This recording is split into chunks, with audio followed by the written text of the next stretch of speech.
My patient won't take time off from work. What can I do to support their treatment?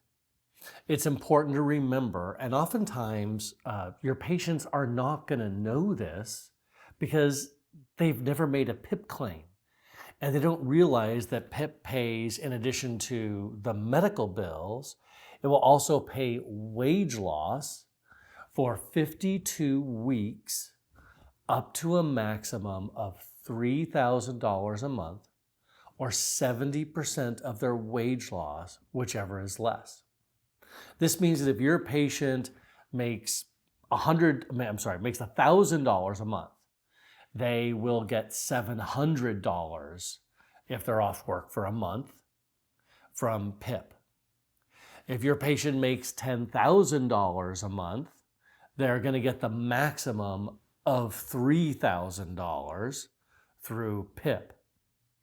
It's important for your patient to realize that provided there is someone else who is at fault for causing the collision, who obviously has insurance, that even though they're not going to be initially compensated for the entire amount of wage loss that they have in the beginning, they will eventually recover that unreimbursed wage loss through PIP.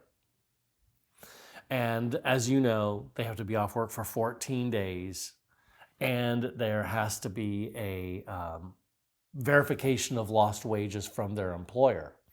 Now, sometimes this becomes trickier when people are self-employed. Many self-employed people, they're one-person operations, and they literally cannot take time off. It's very hard to do much about that. But oftentimes people are reticent to take time off because they, one, don't know how their employer is going to respond, and two, they just don't realize that they can get a portion of their wage loss right now. So those are very good things to explain to your patient about how they will get eventually, hopefully, all of their wage loss back. And they should talk with their employer to see if they will work with them rather than just saying, no, I know my boss will not, because there's no harm in just checking in.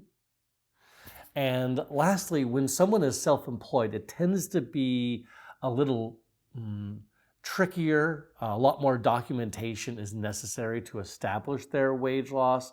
And especially in that situation, it's a really good idea to have a self-employed person talk to an attorney because it can get complex kind of quick. Thanks.